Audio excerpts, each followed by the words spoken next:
जीवनं कविभिरीडितं कल्मषापहं श्रवणमङ्गलं श्रीमदाततं भुवि गृह्णन्ति ये भूरिदा जना।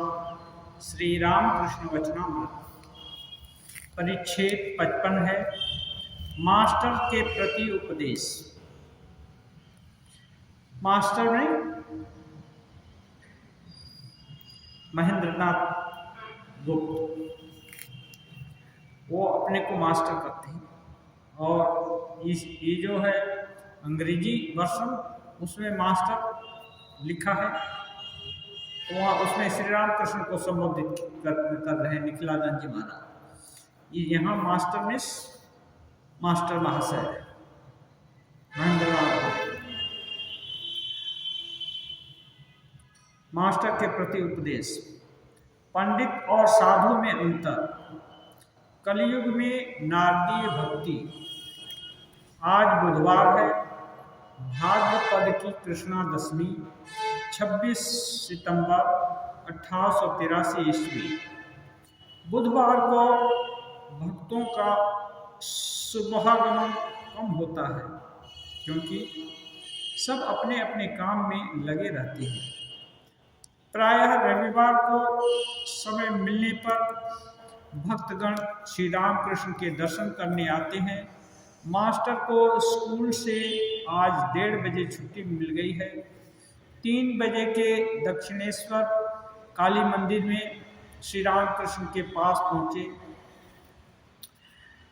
इस समय श्री रामकृष्ण के पास प्रायः राखाल और लाटू रहते हैं। आज 2 घंटे पहले किशोरी आए हुए हैं। कमरे के भीतर श्री रामकृष्ण छोटे तख्त पर बैठे हुए हैं। मास्टर ने आकर भूमिष्ठ हो प्रणाम किया। श्री रामकृष्ण ने कुशल प्रश्न पूछकर नरेंद्र नाथ की बात चलाई। श्री रामकृष्ण: क्यों जी, क्या नरेंद्र से भेंट हुई थी? साहस्य: नरेंद्र ने कहा है वे अब भी काली मंदिर जाया करते हैं। जब ठीक ज्ञान हो जाएगा तब फिर वे काली मंदिर नहीं जाएंगे। नरेंद्रनाथ टेक्स्ट बुक्स में पढ़े हैं कि ज्ञान हो जाने के बाद फिर पूजा आदि या साकार पूजन का जरूरत नहीं रहेगा और अद्वैत ज्ञान में प्रतिष्ठित हो जाने पर फिर इसकी जरूरत ही नहीं रह जाती है। और ये अज्ञान की अवस्था में ये सब होता है, पूजा दंडवत ये सब करना, क्योंकि वो ब्राह्मण समाज में जाते थे, वहाँ की शिक्षा ये थी। तो रामकृष्ण देव मास्टर महाशय से कहते हैं नरेंद्र मुझसे ऐसा कहता है। हाँ, मैं काली मंदिर में जाता हूँ तो बोलता है कि अभी जा रहे हैं, इसका मतलब इनको पूरा ज्ञान नहीं हुआ है। ज्ञान हो जाएगा तो ये छोड़ देंगे। जब भूल अपनी मालूम हो जाती है किसी को तो भूल नहीं करेगा।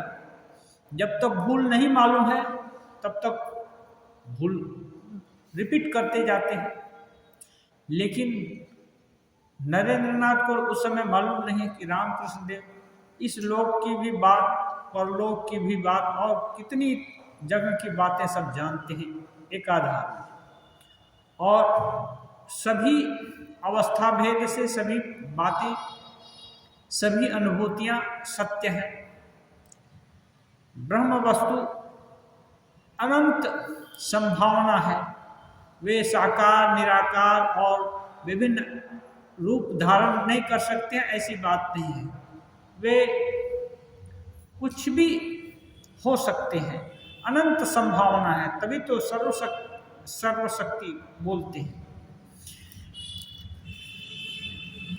कहते हैं श्री रामकृष्ण देव कभी कभी वह यहाँ आता है, इसलिए उसके घर वाले बहुत नाराज हैं।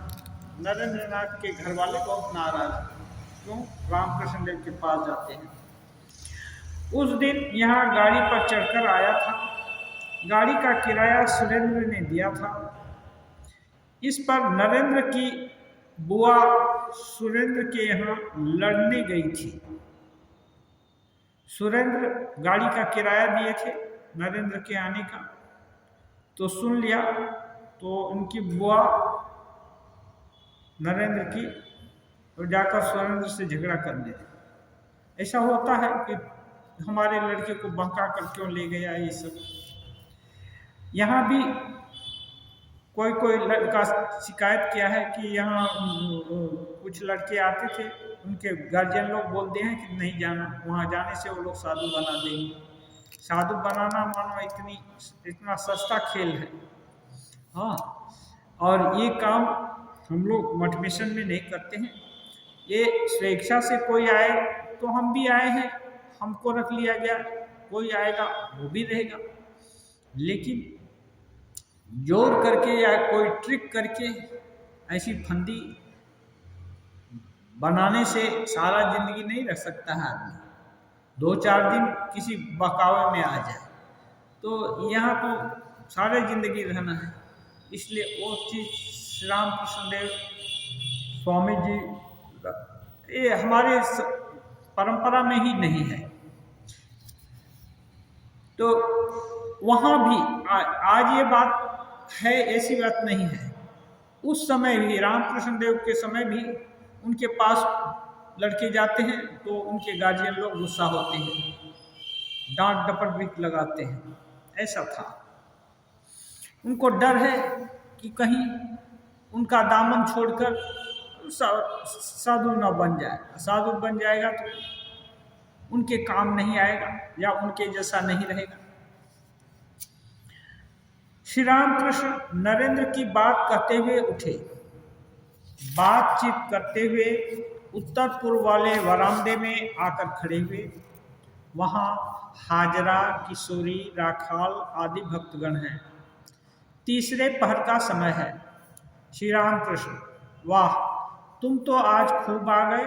क्यों, स्कूल नहीं गया क्या?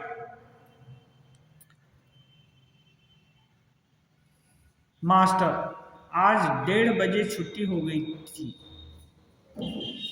मास्टर महाशय हर समय उद्ग्रीव रहते हैं, कब समय मिलेगा तुरंत आएंगे।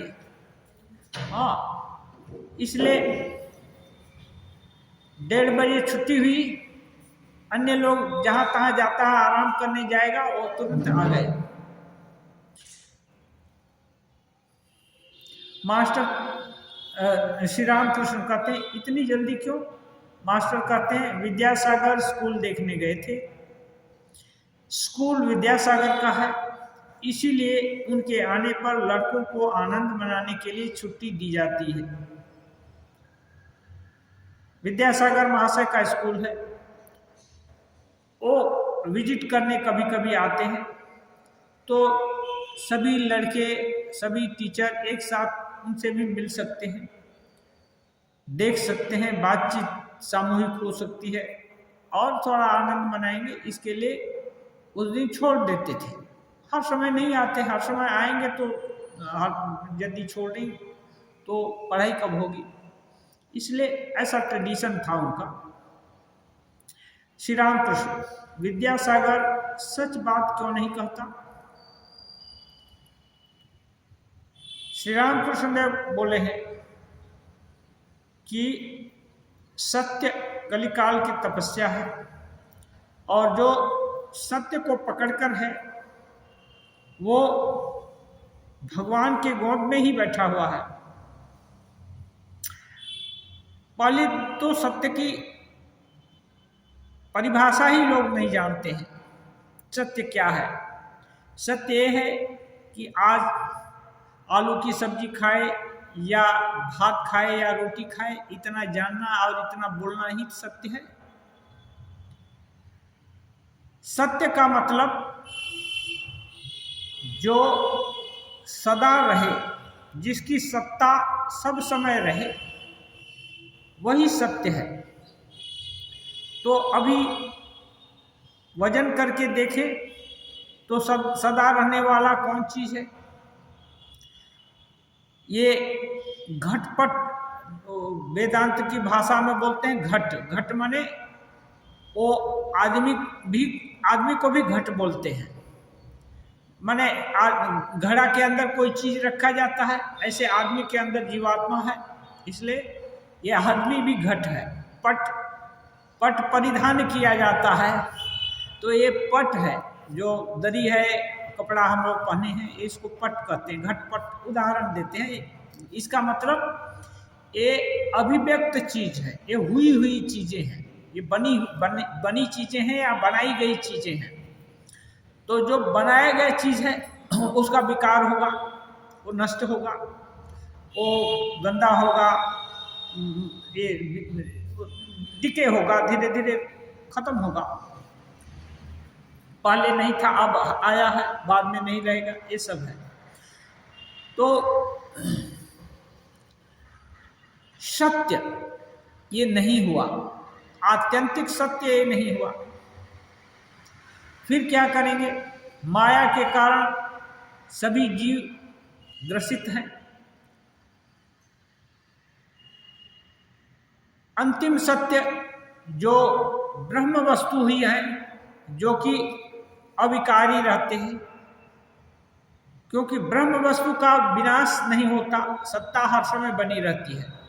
यही ऋषि मुनि लोग और अवतारी पुरुष लोग ध्यान से और समाधि अवस्था में देखे हैं, और वो चीज कभी नहीं रहती।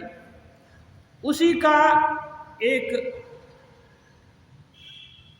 माने जीता जागता एक प्रमाण ये है कि हम जितने भी लोग हैं, हम ही एकदम छोटे बच्चे थे, हम जानते हैं कि हम बच्चे रहे हैं, और उसके बाद धीरे धीरे बड़े हुए, बुढ़ापा आ रही है, पढ़ाई लिखाई किए, कभी सुख पाए, कभी दुख पाए, किए, लेकिन हम ही थे।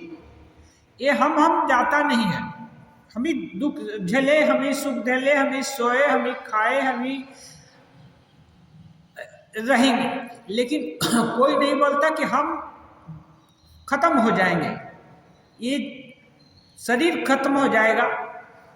बोलते हैं शरीर छूट गया, वो जीवात्मा शरीर से एक युक्त होकर के, संयुक्त होकर के पड़ी है, उसका विनाश हुआ।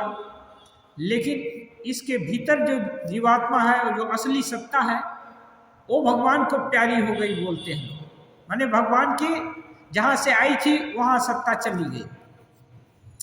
तो ये प्रमाण है कि नहीं, एक ऐसी चिरंतन वस्तु है, साधारण लोगों के लिए प्रमाण है कि एक चिरंतन वस्तु है जो कभी नहीं नष्ट होती। वही बूढ़ी भी नहीं होती, जवान भी नहीं होता, और विकारी भी नहीं होता। वो है दृष्टा रूप से, हम बचपन के भी साक्षी हैं, बड़े हुए उसके भी साक्षी हैं, अभी बूढ़े हो रहे हैं उसके भी साक्षी हैं, विद्वान कम जानकार थे उसके भी साक्षी हैं, अभी ज़्यादा पढ़ लिख करके जानकार हो रहे हैं उसके भी साक्षी हैं, सभी की साक्षी हैं। तो ये जो साक्षी भाव है, ये जिसका है वो सदा विराजमान है। और अवतारी पुरुष लोग, ऋषि लोग साक्षात्कार करके देखे हैं कि आत्मा है वो या परमात्मा है, वो कभी नष्ट नहीं होते, वही ब्रह्म वस्तु है। अच्छा, अब ब्रह्म वस्तु तक तो जाना सबके लिए इतना आसान नहीं है, तो एक साधारण भाषा में समझने का बात है। तो फिर दूसरे लोग सत्य का प्रैक्टिस कैसे करेंगे? हम साधारण लोग सत्य को अपने जीवन में कैसे अपनाएंगे? तो इसके लिए भी स्वामी जी सलूशन दिए हैं, रामकृष्ण देव दिए हैं। हम अज्ञान से ज्ञान की तरफ नहीं जाते हैं, हम अंधकार से प्रकाश की तरफ नहीं जाते हैं। एक्चुअली हम कम प्रकाश से अधिक प्रकाश की तरफ जाते हैं। हम लोअर ट्रूथ से हायर ट्रूथ की तरफ जाते हैं। हम निम्न जो सत्य है उससे हम हायर सत्य की तरफ जाते हैं। ये कैसे? एक साधारण सिंपल उदाहरण देता हूँ। जैसे हम लोग वर्णमाला सीखते हैं ना, बचपन में सिखाया है टीचर लोग, माँ पिताजी भी सिखाते हैं। क माने कौवा, ख माने खरगोश, ग माने गमला या गधा। तो ये चीज एक्चुअली होता नहीं है। क माने कौवा कहीं होता नहीं। हम लोग अब पढ़ लिख करके बड़े हो गए तो हम कंप्लेन भी नहीं करने जाते टीचर को कि ये भूल क्यों हमको बताया, क्योंकि यदि क माने वर्णाक्षर का ये पहला अक्षर है, ऐसा कुछ बताया, व्यंजन वर्ण स्वर का पहला अक्षर है, तो बच्चा नहीं समझेगा। उसको कॉन्क्रीट कोई चीज दिखानी पड़ेगी। इसलिए बच्चे को ये क की अवधारणा हो पाए, इसके लिए क माने कौवा कहना उस समय भूल नहीं था। लेकिन जब वो बड़ा हुआ, पढ़ लिख करके ये हुआ, जानकार आदमी हो गया, तब अब भी वो क माने कौवा बोले तो ये भूल हो जाएगी।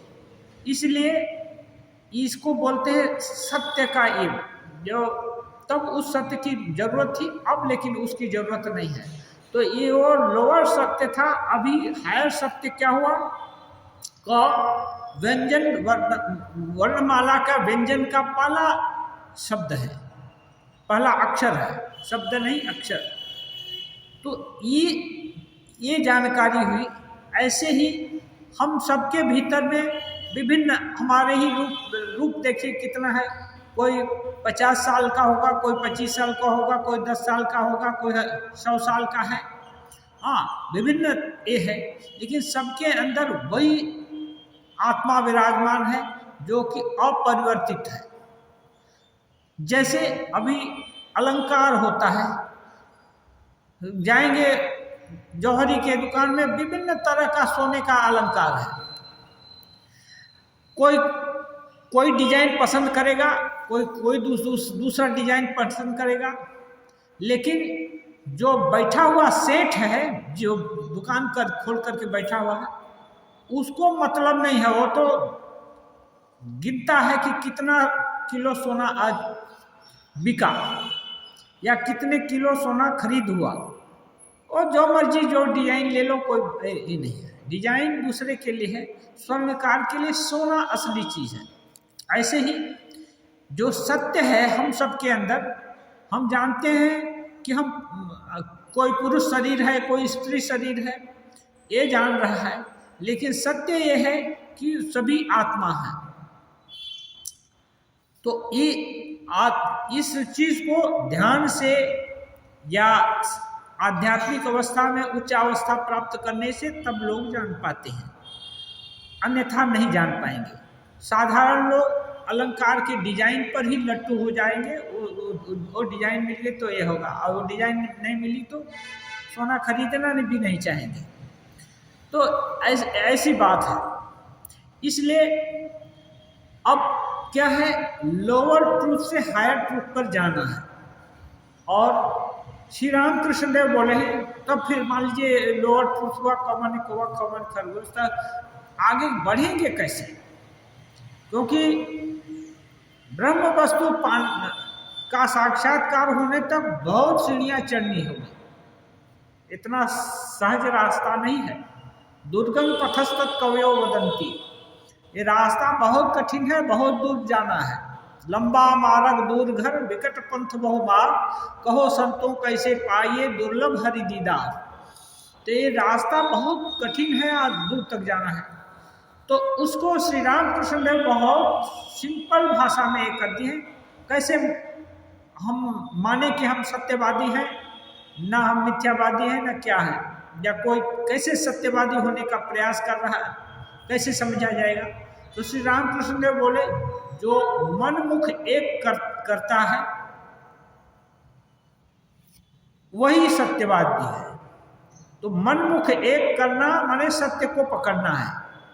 तो जो पकड़ने की चेष्टा कर रहा है वो अभी इधर ट्रांजैक्शन पीरियड में है, वो सत्यवादी नहीं है। जिसके मन में कभी भी जो जिस चीज को सत्य समझता है, मान लीजिए आज दूर से दिखाई दे रहा है, कोई ये जो पेड़ है ना, सूखा पेड़ है, उसका डाली वाली टूट गई है, उसको ठूठ बोलते हैं। ऐसे ही दिखाई दे रहा है दूर से, रात को अंधेरे में जा रहे हैं, हठात मन में हुआ कि अरे कहीं भूत तो नहीं है। किसी को लगेगा भूत है, किसी को लगेगा अरे कहीं डकैत तो नहीं है, ठीक है। लेकिन वही यदि साहस करके आगे गया, पास में जाएगा तो देखेगा कि नहीं, ये तो सूखा हुआ पेड़ का तना है। लेकिन जो पहले प्रतिभात हुआ था, शंका हुई थी, वो सब भी एक एक तरह की जानकारी है, लेकिन असली जानकारी तो तब है जब नजदीक गया है।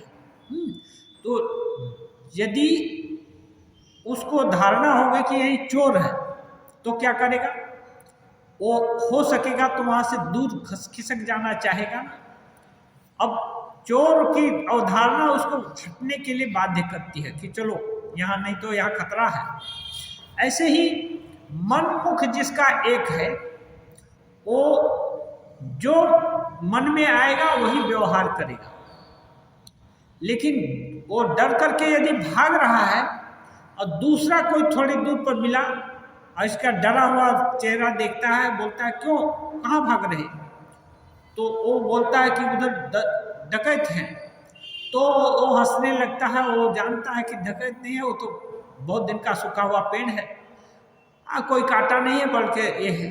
तो हंसते हुए बोलता नहीं नहीं, वो तो पेड़ है, आप झूठ का डर रहे हैं।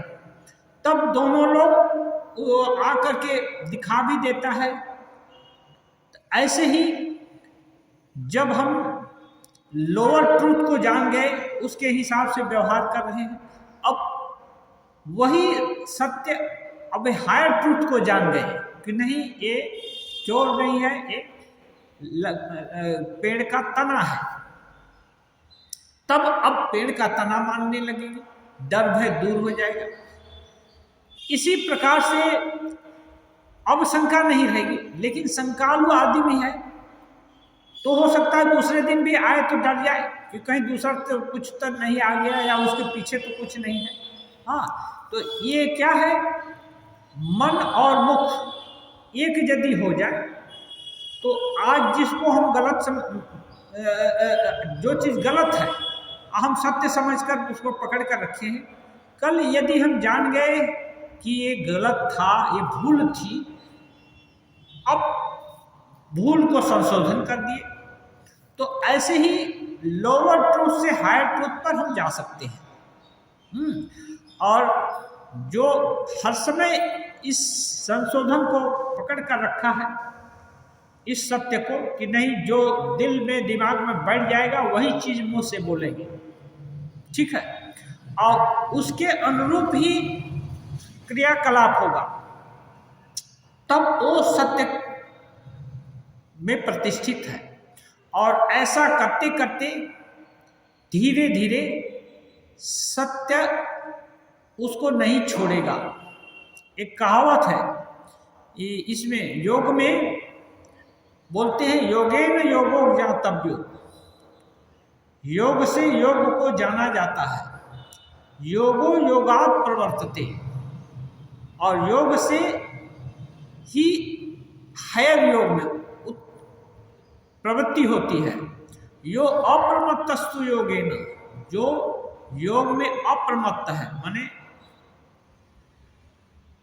आज नहीं कल होगा, परसों होगा, नहीं होगा तो क्या होता है, इसको प्रमाद बोलते हैं। हो गया, बहुत दिन हुआ, एक दिन नहीं हुआ तो क्या है, इसको प्रमाद बोलते हैं।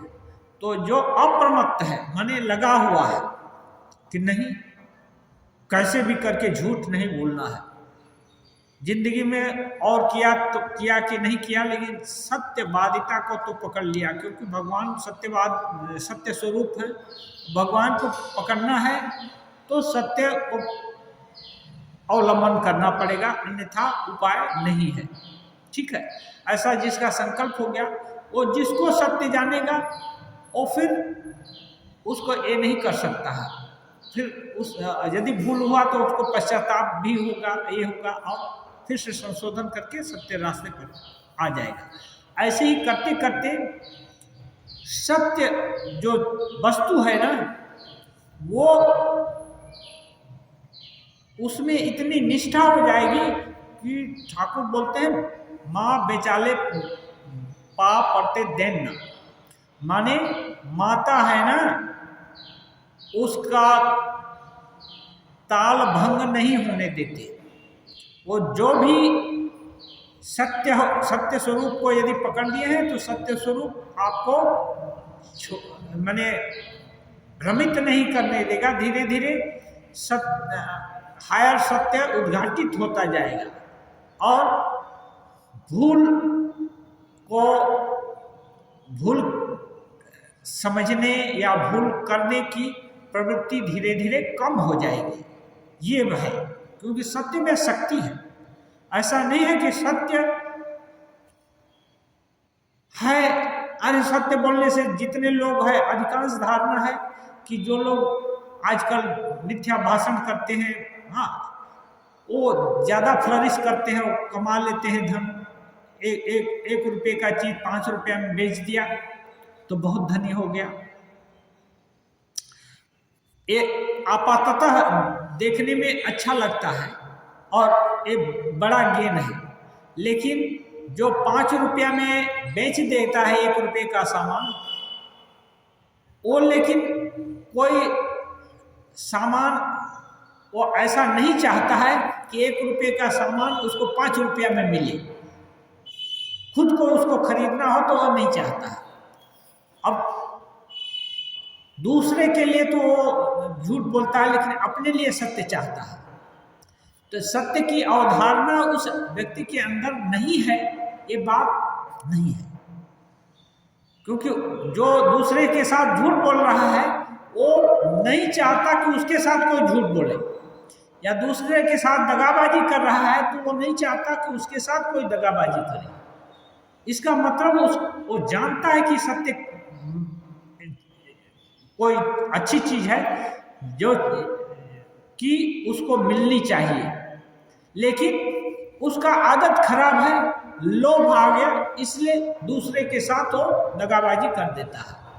हाँ, यदि कोई हर समय सभी जगह से असत्य आचरण का ही एक करे, क्या बोलते हैं, अपेक्षा रखे और जो कोई भी बोल रहा है उसको असत्य ही माने और असत्य ही जाने, सभी चीज ऐसा करता है, ऐसा हमको लगता है शायद ही कोई बिरला व्यक्ति हो, क्योंकि ऐसा हो नहीं सकता तो वो कहीं भी नहीं टिकेगा।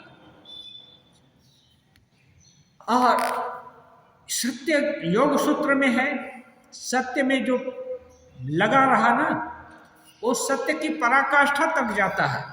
तो सत्य की पराकाष्ठा क्या है? पराकाष्ठा माने अंतिम सत्य तक जाना। तो और उसके अंतिम सत्य तो ब्रह्म है, ब्रह्म वस्तु के जाने के जस्ट आगे सब क्या होता है, आगे बोलते हैं सत्य प्रतिष्ठायाम क्रिया फलाश्रयत्वम। ये ऑर्डिनरी जो सत्य है ना, कभी भूल करके भी नहीं बोले। जैसे रामकृष्ण देव बोलते हैं कि ये खाऊंगा तो वो मिलने से वो खाते हैं, नहीं मिलने से दूसरा चीज नहीं खा सकते हैं। बोल दिया साधारण चीज की ये खाओ तो वही खाएंगे, दूसरा चीज नहीं खाएंगे। हाँ, या इस बागान से मांग करके एक फल ले आओ तो उस बागान से लाएगा तभी खाएंगे, दूसरे यहाँ से लाया तो नहीं खाएंगे। इस दुकान से लाओ, उस दुकान का लाया हुआ ही खा सकते हैं, दूसरे दुकान का नहीं खा सकते हैं। ये सब चीज है। तो ये क्या है, सत्य में प्रतिष्ठित हो जाने से क्रिया फल उसी व्यक्ति के अनुरूप आश्रय होते हैं। ऐसे लोग यदि चाहते हैं कि एक जो सीजन के अनुकूल नहीं है कोई चीज, वो भी हो जाए तो वो भी हो जाती है। कैसे मथुर, तो आजकल तो टिश्यू कल्चर का जमाना है, बहुत सारा ग्राफ्टिंग वगैरह होता है। 150 साल तो आगे ये सब नहीं होता था, जानते भी नहीं थे। तो एक दिन श्री रामकृष्ण देव देखे बात कर रहे थे कि ईश्वर इच्छा से सभी कुछ संभव है। हाँ को ना को हाँ सब कुछ कर सकते हैं। वो जिन्होंने कानून बनाया है वो कानून बिगाड़ सकते हैं। तो मथुर बाबू थे वहीं। मथुर बाबू बोले नहीं, ये नहीं हो सकता। भगवान भी एक नियम जो बना दिए, भगवान को भी वो नियम मानना पड़ता है। तो बोले कैसे? जो नियम बना सकता है वो बिगाड़ भी सकता है, बदली करेगा, नहीं तो फिर उसमें परिवर्धन कैसे होगा? तो वो बोले नहीं, ऐसा नहीं हो सकता। जैसे सफ़ेद जवा का फूल है, उसमें लाल तो जवा होता नहीं है। तो बोले ऐसी बात है, अच्छा। तो ये तो बात हो गई। उसके बाद हठात फूल तो तोड़ने रामकृष्ण देव जाते माँ काली के लिए। तो एक दिन गए, एक ही डाली यहाँ दो भाग में विभक्त हुई है, एक डाल में लाल जवा और एक डाल में सफेद है, एक ही समय। अब नीचे से डाली तोड़ करके वो ले गए और मथुर को दिखाए। तब मथुर बाबू बोले बाबा अमित, मैं तर्क में हार गया, मैं तर्क में आपसे हार गया। भगवान कुछ भी कर सकते हैं, आप मान गया। तो जो नियम बना सकता है वो नियम बिगाड़ भी सकता है। ये है जो सत्य में प्रतिष्ठित हो गया, अब उनके साथ एक हो गया। मानो जैसे नाला का बूंद या नदी का बूंद या तालाब का बूंद कैसे भी करके समुद्र में पड़ गई, तो अब समुद्र नहीं कह सकता है कि ये समुद्र नहीं है। उस बूंद को समुद्र डिटेक्ट करके वो हटा नहीं सकता, खबरदार तुम कहां से चले आए, हट जाओ, वो नहीं भगा सकते। अब वो समुद्र हो गया। ऐसे ही ब्रह्म वस्तु के साथ जो एक हो गया, एक ट्यून्ड हो गया, अब वो ब्रह्म वस्तु हो गया। इसलिए जाना तो तुम्हें ही हो जाए, तुमको जान लेने से तुम्हें हो जाते। ब्रह्मविद ब्रह्म ही वो भवती, ब्रह्म को जान लेने वाला ब्रह्म ही हो जाता है। इतनी क्षमता आ जाती है। ऐसी क्षमता आती है, यही प्रमाण है शक्ति का। जानने मात्र से शक्ति आ जाती है।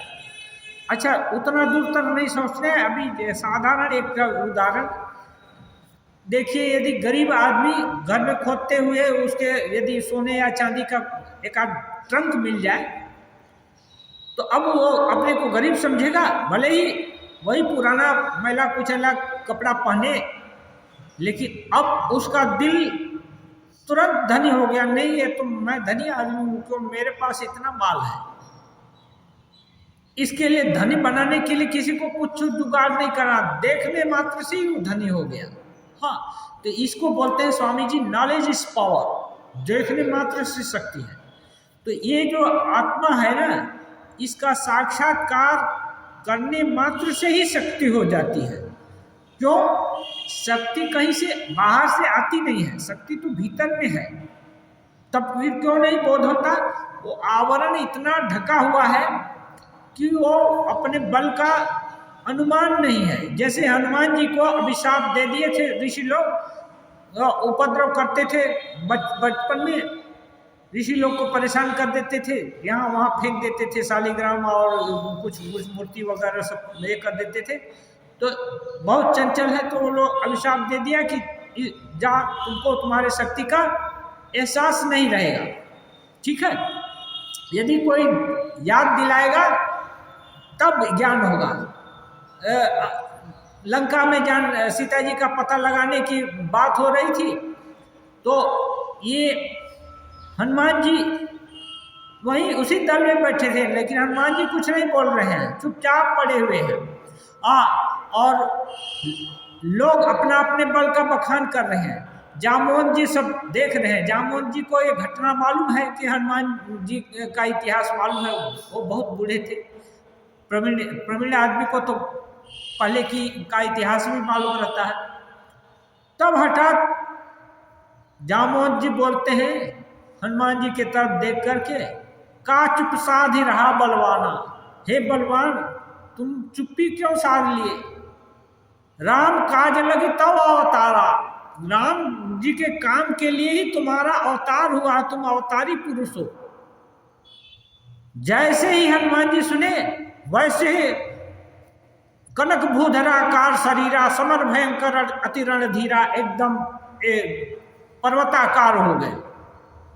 तुरंत मालूम हो गया, अभी 1 मिनट में कुछ शक्ति का एकदम एहसास नहीं था। 1 मिनट में कोई बलवान हो सकता है क्या?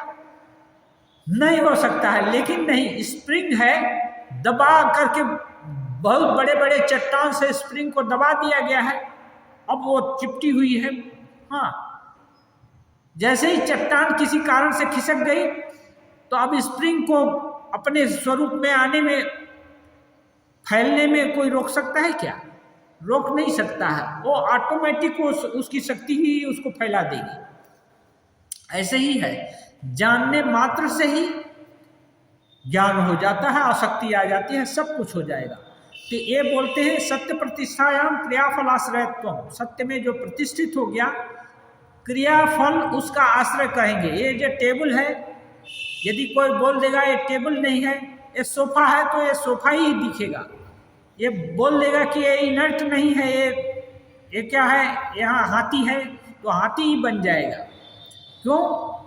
ईश्वर की शक्ति के साथ जो युक्त हो गया है, उनकी ही इच्छा से सब जीव जंतु ग्रह नक्षत्र सबका निर्माण हुआ है। तो उनकी यदि इच्छा हो जाए तो क्या नहीं हो सकता है।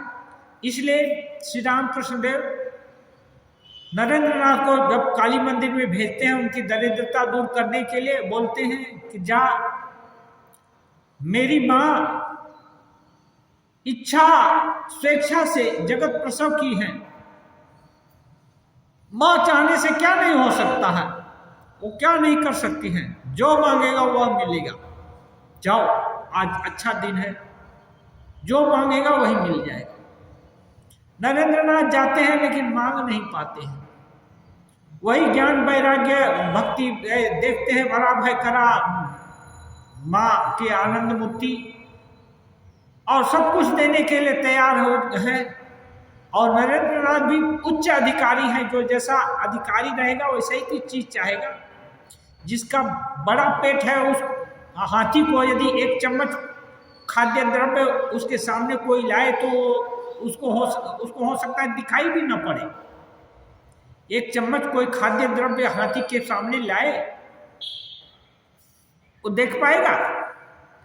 लेकिन वही 1 चम्मच मिठाई या चींटी के सामने ला दिया जाए और सैकड़ों चींटियां आकर के वहां खाने लगेंगी। ऐसे ही ये जब हनुमान जी को मालूम होता है, ये बोलते हैं, वैसे उनकी शक्ति ये हनुमान जी अपने स्वरूप को जान जाते हैं। ऐसे ही योग ब्रह्म वस्तु के साथ एक हो जाएगा। वही वो इतिहास का बात नहीं है, पुराण का बात नहीं है, आज भी ये होता है कि जो हो जाएगा सत्य को पकड़ लेगा, वो सत्य स्वरूप भगवान को पा जाएगा। और वो जो चाहेगा, जो बोल देगा वही हो जाएगा। अभी उदाहरण देखिए, मीराबाई का नाम आप सब लोग सुने, हम लोग जानते पढ़े हैं। मीराबाई को जहर का प्याला भेजा था, कालकूट जहर, जिसके एक बूंद पीने से खत्म। मीराबाई का दिव्य नेत्र खुल गया था। भगवान के भक्त हैं, उनको जानकारी भी हो जाती है। तो देख रही है कि वो भेजा है और किसकी प्रेरणा से आ रहा है, उनके देवर राणा के प्रेरणा से आ रहा है। गलती क्या है? गलती यही है मीरा की कि वो भगवत भाव में विभोर होकर सबके सामने नृत्य भी करती हैं, गाना भी करती हैं, और राजकुल के औरत लोगों के जैसा घूमटा एक करके बंदिनी बन करके घर में नहीं रहती हैं। उनके लिए हर सुख सुविधा राणा का देवर भी देने के लिए तैयार थे, लेकिन वो नहीं चाहते थे पब्लिक में जाएं, भजन गाएं या नृत्य करें। जबकि मीरा तो कृष्ण दीवानी हो गई है। अब उनको कृष्णमय ही सारा संसार लग रहा है, तो किसके सामने आबरू बचाएं और किससे घृणा करें और किसके सामने लज्जा करें, किसके सामने क्या करें। इसलिए जब कृष्ण ही दिख रहे हैं तो फिर उन्मुक्तता आ जाती है, फिर लज्जा घृणा नहीं रहता है। लज्जा घृणा आवरण कब तक है? अपने से अपने को कोई तो ढक कर नहीं रखता है, दूसरा आ जाए देख न ले या कुछ क्या बोलेगा क्या सोचेगा, इसलिए तो आवरण होता है। अपने से तो कोई आवरण नहीं रखता। तो जब मीरा कृष्ण में सबको देख रही है फिर क्या है, लेकिन देखती है कि वो विष का प्याला दिया है तो पीने के लिए दिया है, तो ले आया, वो सहर्ष हाथ में लिया। वो चाहती तो उसका प्रत्याख्यान कर देती, लेकिन नहीं। एक रश्मि रथी एक काव्य है, उससे हम कर रहे हैं, लेकिन ऐसी संत लोग इसमें हम और ईश्वर पर निर्भर रहने वाले सब लोग मानते हैं।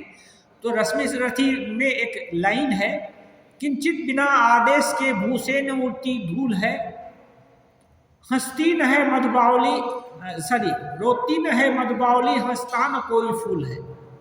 माने कर्ण का अंतिम समय होने वाला है, रथ का चक्का घुस गया है, तब वो समझता है कि नहीं, जो होने वाला है वो होगा, यही आदेश है ऊपर वाले का। तो वो एक्सेप्ट करता है दिल से कि ये जो है मान लेता है कि नहीं, अब ये होने वाला घटना घटने वाला है, और तब वो निश्चित हो जाता है कि ये जो है मीरा के हाथ में आया।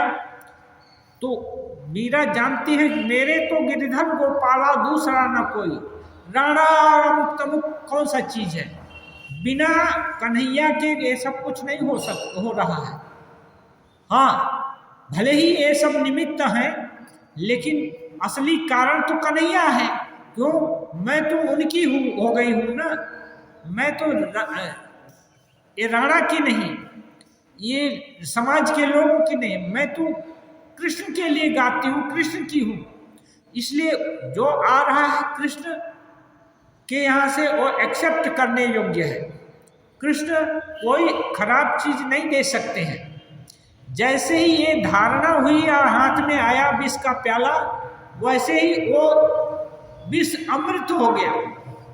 अब उसमें विषत्व नाम की चीज जो थी भगवत इच्छा से, वो अब अमृतत्व की हो गया। मीरा को कुछ नहीं हुआ, मूर्छा भी नहीं आई, कुछ नहीं हुआ।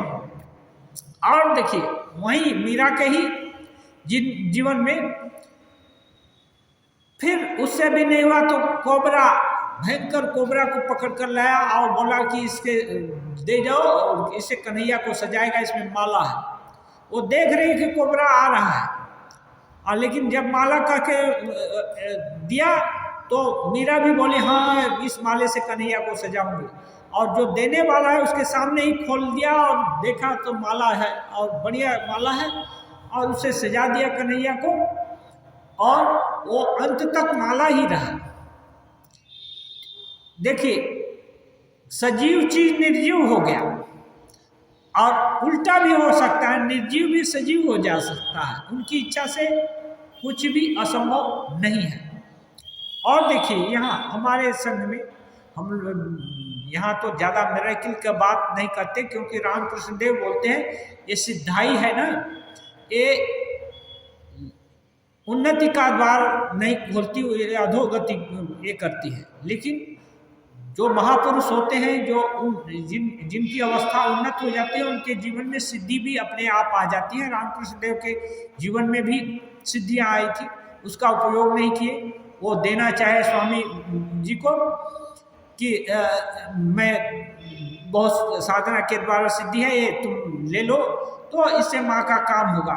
स्वामी जी बोले कि इससे आध्यात्मिक उन्नति होगी। रामकृष्ण देव बोले नहीं, आध्यात्मिक उन्नति नहीं होगी, माँ के काम में सहायता होगा। तब वो बोले ठीक है, इसको अभी रहने दीजिए, हम तो आध्यात्मिक उन्नति चाहते हैं, वो जब जरूरत होगा तो देखा जाएगा।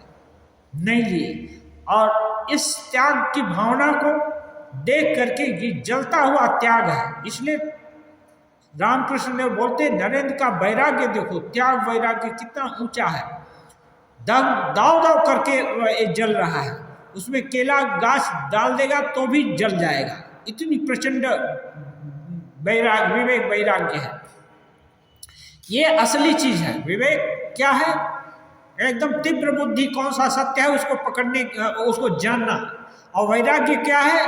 असत्य की तरफ जाना ही नहीं है, उसकी तरफ कोई भी स्पृहा न हो। हाँ, यही तो वैराग्य है। तो ये दोनों नरेंद्र नाथ का है। नरेंद्र नाथ बोलते नहीं, ये सिद्धि नहीं चाहिए, इससे आध्यात्मिक उन्नति नहीं होती है, तो ये नहीं चाहिए। और इस त्याग की भावना को देखकर मन ही मन रामकृष्ण देव बहुत आनंदित हुए कि नहीं, एक ऐसा बड़ा आधार है जो छोटी मोटी चीज़ों से ये धूमिल होने वाला है ही नहीं, उसमें लिप्त होने वाला नहीं। सिद्धि क्या है? सिद्धि छोटी मोटी नहीं, बहुत बड़ी है, लेकिन आध्यात्मिक लोगों के लिए छोटी चीज़ है। ये सब चीज़ों में ये कभी लिप्त नहीं होगा। ये सुनकर के उनका दिल है ना, जब चेला अच्छा हो तो गुरु का कलेजा दूना हो जाता है। उनको खुशी हुई थी, तो ये नरेंद्रनाथ नहीं लिए। अब इनके ही जीवन में अभी हम लोग का रामकृष्ण विवेकानंद ही भावधारा में तुरानंद महाराज हुए थे। एक घटना है, हम लोग जत्र तत्र कोई छोटी मोटी घटना आई गई है जिसमें उदाहरण दिखाते हैं कि सत्य। नाइट्रिक एसिड था रखा हुआ तुरानंद महाराज के घर में, और उनका आंख की बीमारी थी, आंख का ड्रॉप भी था। एक सेवक था जो कि कुछ काम से कहीं चला गया था, वो नहीं था। वो दूसरे सेवक को बोल दिए कि तुम आंख का जो दवाई है ना, मेरी आंख में डाल दो। वो जैसे ही डाला, तुरानंद महाराज देखते हो तो आंख का दवाई नहीं है। दवा तो थोड़ी अच्छी लगती है, हाँ, वो तो जल मानो जल जाए। तो तुरानंद महाराज ये सेवक को कोसते नहीं है, वो कुछ नहीं करते हैं। तुरानंद महाराज तो माँ के रूप में जगत को देख रहे हैं। बोले, माँ क्या तू आंख ले लेना चाहती है? तो देखिए कौन दे रहा है, क्या दे रहा है, लेकिन तुरानंद महाराज का तुरंत माँ के यहाँ बात जा रही है। माँ क्या तू आंख ले लेना चाहती है? जैसे ही ये हुआ, माने माँ ही दे रही है। सेवक पर गुस्सा नहीं हो रहा है कि ये क्या दे रहा है क्या नहीं, या वो सब नहीं, माँ दे रही है। तो बोल रहे, माँ क्या तू आंख ले लेना चाहती है? कुछ नहीं हुआ, नाइट्रिक एसिड डाले से हड्डी गल जाए। उनका आंख का कितनी नरम पुतली पुतली होती है, कुछ नहीं हुआ। अच्छा, तो ये बोल सकते हैं कि यदि कुछ नहीं हुआ, भला जो तकलीफ थी आंख में उसको दूर करने के लिए क्यों नहीं बोल दिए? तो ये आध्यात्मिक पुरुष है ना, ये कोशिश करते हैं, इनके लिए सुख दुख समान है। छोटी मोटी चीज के लिए ये नहीं चाहते कि जो भी जिस परंपरा के कारण ये व्याधि आई है, आदि आई है, इसको हटा दें। रिमूव करना चाहें तो 1 सेकेंड का काम है। रामकृष्ण देव भी कैंसर रोग से खत्म हो जाते, चंगा हो जाते 1 सेकेंड में। लेकिन नहीं, वो उनके लिए ये जो कैंसर होना और एकदम सर्वगुण विभूषित और लावण्य युक्त रहना एक ही बात है। कैंसर भी उनका ही बनाया हुआ है, ये ईश्वर का ही बनाया हुआ है, ये सब ये। तो जिस कारण से आया है वो कारण नेचुरल तरीके से पूरा हो जाए, इसके लिए वो प्रतिकार नहीं किए रामकृष्ण देव। और उनको बोले थे, पद्मलोचन बोले थे कि आप तो ये है समाधिमान पुरुष है, आप जहाँ भी कंसंट्रेट करेंगे कि ये ठीक हो गया तुरंत हो। तब वो बोलते हैं, तुम विद्वान होकर भी ऐसा छोटी बात करता है। जिस मन को माँ के चरण कमल में दे दिया, अब उस माँ वहाँ से माँ से हटाकर अब इस हाड़ मांस के खांचे पर लाऊं, यही तू बोलना चाहता है? तो ये चीज है, हर जगह ईश्वर में देख रहे हैं। ऐसे ही तुरानंद महाराज बोलते हैं, माँ क्या आंख ले लेना चाहती है? कुछ नहीं होगा। और कितना जगह एक साधु तो घूमने गए थे, जंगल में कई दिन से भूखे हैं, खाना वाना कुछ नहीं मिला, हठात टेस्टिंग भी किए हैं साधु ये लोग, यदि सच में रामकृष्ण सत्य है, गुरुजी सत्य है या ये है, तो कोई गरम गरम लूची और हलवा खिलाए इस जंगल में, तुम माने। थोड़ी ही देर बाद कोई पुकार करके इनको गरम गरम लूची और हलवा खिलाया। हाँ, सत्य में जो प्रतिष्ठित हो गया या सत्य को पकड़ कर रहते हैं, वो उसके लिए किसी चीज का अभाव नहीं हो, जो चाहेगा वही चीज मिल जाएगा। लेकिन इतनी बड़ी उपलब्धि हासिल हो सकती है इस प्रयास के फलस्वरूप, इस तपस्या के फलस्वरूप, ऐसी अवधारणा कई लोगों की है। MA BA पास करने के लिए नौकरी हो सकता है 10,000 रुपये की भी न मिले, लेकिन इसके लिए एड़ी चोटी कितने लड़के पागल के माफिक कोचिंग पढ़ रहे हैं, और यहाँ से भी नहीं हो पा रहा तो कोटा में जा रहे हैं, वहाँ भी सुसाइड कर ले रहे हैं। तो ये क्या है, पूरा कॉन्फ्लिक्ट चल रहा है, जो जहाँ हाँ सफलता मिल भी सकती है, नहीं भी मिल सकती है, ये भी है, तब भी मेहनत कर रहे हैं। लेकिन ये बड़ा सत्य, जिसको कि सत्य में प्रतिष्ठित होकर कुछ नहीं करना होगा, किसी यूनिवर्सिटी में जाना नहीं है, इसमें यदि प्रतिष्ठित हो गया तो जो चाहेगा सब चाहेगा, तो प्रधानमंत्री राष्ट्रपति होना कोई बड़ी बात नहीं है। ऐसे लोग जो चाहेंगे, एक क्षत्र पूरे भूमंडल का शासक बनना चाहेंगे तो भी हो सकते हैं। ईश्वर के लिए कौन सी अदेय वस्तु है, उनके लिए असंभव कौन सी चीज है? लेकिन इसमें विश्वास कहाँ है? लोगों का नहीं है। और नहीं होने का कारण यही है, माया और दृष्टि की ये जो है ना, अदूर दृष्टि। थोड़े दूर तक हम लोग देखना जानते हैं, सोचना जानते हैं। दृष्टि माने केवल आंख की पुतली नहीं, सोच थोड़ी दूर तक जाता है, उसके आगे तक सोचने का क्षमता ही नहीं है। कैसे नहीं है? ये बोलते हैं, ये जो गुण, ये योग सूत्र में बोलते हैं, अहिंसा, सत्य, अस्तेय, ब्रह्मचर्य, अपरिग्रह, ये 5 सार्वभौमा महाव्रतम इसको बोलते हैं। ये व्रत है ना, अहिंसा, सत्य, अस्तेय, ब्रह्मचर्य, अपरिग्रह, ये 5 गुण या 5 क्वालिटी या जो कुछ भी 5 क्षमता, जिसके अंदर जितनी मात्रा में प्रतिष्ठित है, वो उतना ही श्रेष्ठ, उतना ही महान, उतना ही विद्वान, उतना ही ये होगा, क्या प्रतिष्ठित आदमी होगा। लेकिन इस चीज की समाज में चर्चा ही नहीं होती है। एक केवल टेक्स्ट बुक में हुआ है, और कुछ साधु महात्मा लोग इसका प्रैक्टिस करना चाहते हैं, इसका बड़े स्तर पर अभ्यास इसका नहीं करते हैं, ट्रिक से जीना चाहते हैं, ट्रिक से, लेकिन महत् काम संभव नहीं होता है। तो ये जो है ना 5 गुण है, यही नैतिकता की भित्ति, इन पर ही नैतिकता की भित्ति एस्टेब्लिश है। जो जितना नैतिक होगा उसमें ये 5 गुण है ना, उतनी मात्रा, अधिक मात्रा में होंगी। और जो ब्रह्म ज्ञानी है, अब फॉर एग्जाम्पल अब रामकृष्ण देव को खुद ले लीजिए, अहिंसा, इनके द्वारा किसी को शरीर, मन, वचन से किसी को कष्ट नहीं दिया गया है, किसी के प्रति ये नहीं है, सबका उपकार चाहते हैं, सबका मंगल, सर्वभूत हिते रता। अच्छा, अहिंसा, उसके बाद सत्य। सत्य का तो देखें, टाका माटी, माटी टाका ऐसे बोल करके गंगा जी में विसर्जन कर दिया। वो कोई बिस्तर से भी छू जाए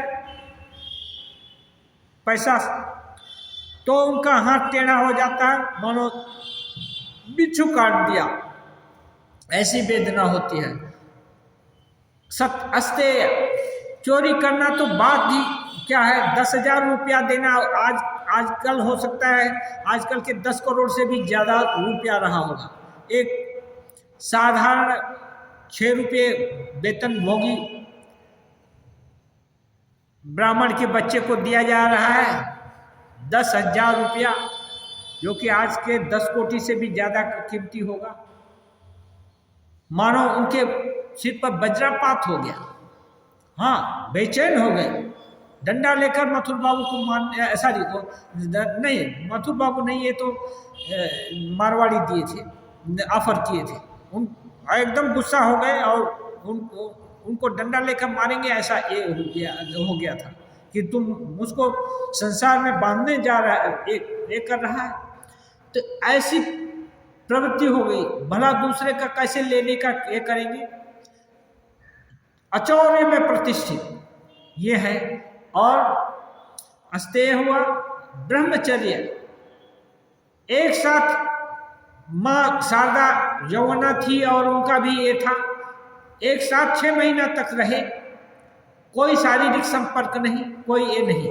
हाँ, यहाँ तक कि छोटे बच्चे थे तो हल्दारपुर में माता जी लोग उनकी माँ मना किया था, वो सब घटना हम लोग जानते हैं। कहीं अशुद्धता बचपन से लेकर अंत तक कहीं नहीं है। हाँ, ये और दूसरा, और उसका ब्रह्मचर्य का लास्ट ये होता है कि ब्रह्म में चरण करना, माने विचरण करना, हर समय मुहुर्मुहुर् भगवत प्रसंग ही चल रहा है, भगवत इच्छा को छोड़कर और कुछ नहीं चल रहा है ये। और उसके बाद अपरिग्रह, और परिग्रह माने ग्रहण करना, लेना, और अपरिग्रह माने अब इस चीज की जरूरत नहीं है तो नहीं ले रहे हैं। रामकृष्ण देव कुछ नहीं लेते थे ऐसा नहीं है, उनको 6 रुपया जो मासिक वेतन दिया जाता था वो लेते थे, वो हाथ से नहीं लेते थे, वो बोल लेते थे डब्बा में रख दो, रख देता था, नहीं तो माता जी का भरण पोषण कैसे होगा। और रामकृष्ण देव अपने लिए कुछ नहीं लिए, लेकिन शरीर जब छोड़ेंगे उसके बाद वो सोचते हैं माँ को अभी रहना पड़ेगा, उसका उम्र कम है, अभी काम भी बाकी है, तो उसके खाने का बंदोबस्त स्वामी को ही करना पड़ेगा। हाँ, नौकरी वो किए हैं, माता जी नहीं किया है। तो उनको पूछते हैं कितनी रोटी खाती हो शाम को या सुबह, माँ बताती हैं तो हिसाब गुणा भाग करके बोलते हैं तो 500 रुपये से हो जाएगा। वो 500 रुपया इतने दिन का बचा होगा, 500 रुपया ये जो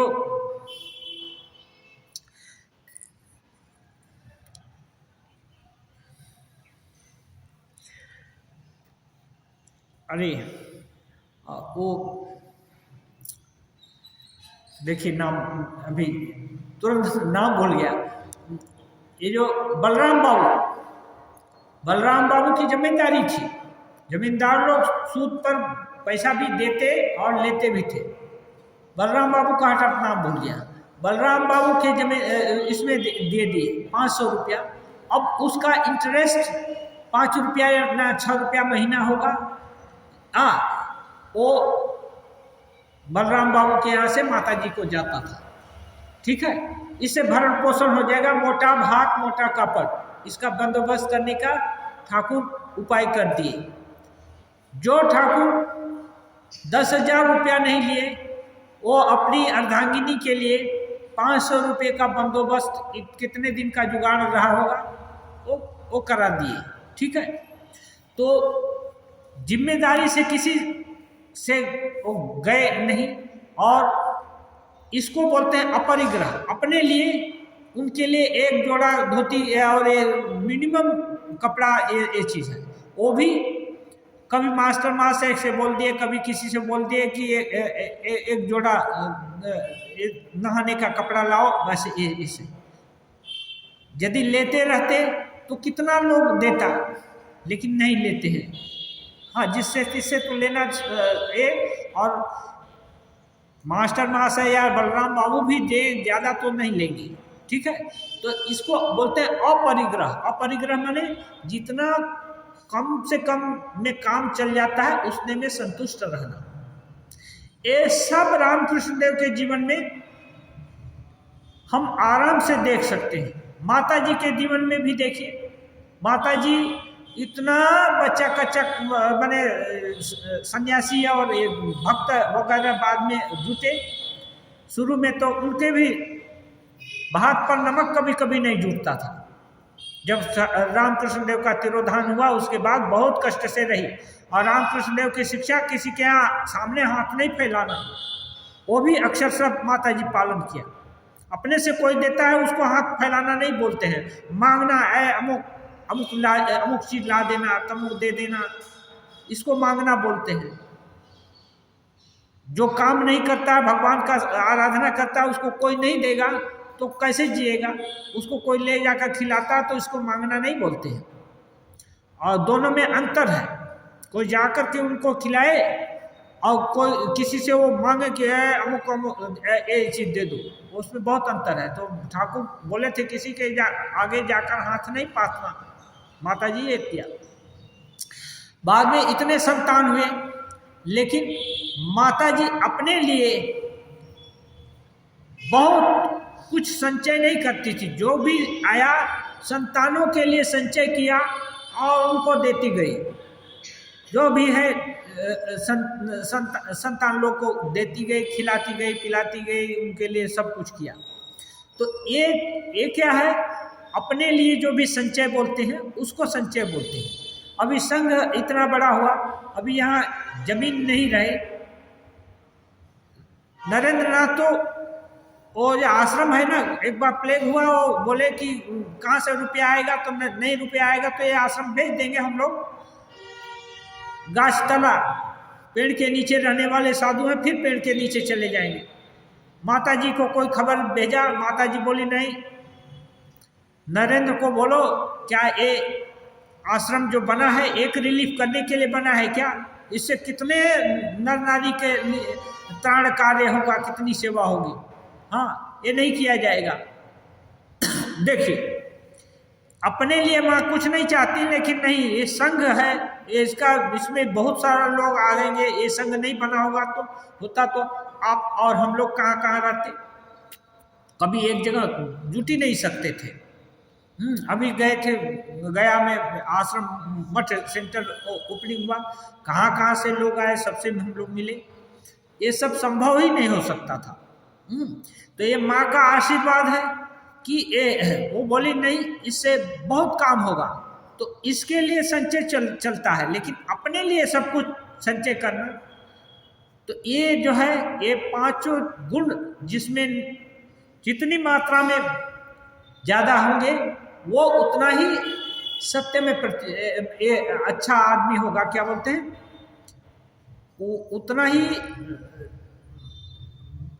उसको बोलेंगे, महात्मा के दृष्टि से बोले, उन्नत साधक के रूप में बोले, या सिद्धिमान पुरुष के रूप में बोले, ये पांचों का होना अत्यंत अनिवार्य है। ये जिसके अंदर नहीं है उसको तो साधक समझना भी भूल है। तो आज हम लोग यहीं पर ये हो गए। हाँ, आज समय हो गया। ये विद्यासागर को बोलते हैं। विद्यासागर के अंदर बहुत करुणा है, ये है, लेकिन बात नहीं रखते। रामकृष्ण देव को बोले थे हम आएंगे, आपसे मिलेंगे, दक्षिणेश्वर में नहीं गए। बस इतनी सी भूल थी। इसको रामकृष्ण देव बोले वो सत्य क्यों नहीं बोलता। इसी का परिणाम हुआ कि विद्यासागर महाशय बहुत कष्ट पाए, हाँ, लास्ट में, क्योंकि वो उपकार किए, लेकिन उसका उपकार क्यों किया जाता है इसके कारण तक नहीं गए, और उस कारण तक नहीं जाने के कारण उनको बाद में फ्रस्ट्रेशन में जीना पड़ा। लास्ट समय उनका अच्छा नहीं बीता। तो ये है, जैसा करेंगे वैसा वो होगा।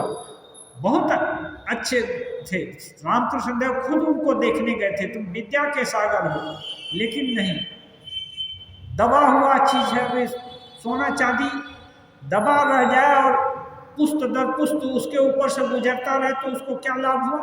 लेकिन जान गया कि यहाँ सोना है, पुष्ट दर पुष्ट जानता रहे, भले ना खर्चा करे, तो कम से कम हम धनी हैं, इतने गरीब नहीं है, इतने कंगाल नहीं है, तो बोध होता रहेगा।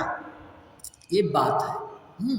भरद्वाज मुनि एकदम पर्णकुटी में रहते हैं, सब कुछ रहते हैं, लेकिन राजा भरत का चतुरंगिणी सेना के साथ उनका आदर आप्यायन किए, इंद्रासन में जो भी सुख भोग होगा सब कुछ प्रदान किए, ऐसा करके उनका आतिथ्य सत्कार किए भरद्वाज। लेकिन अपने कंदमूल फल खाकर रहते हैं, लेकिन उनको अपना शक्ति का एहसास है, तो इसलिए बोलते हैं शक्ति का एहसास होना ये बड़ी बात है।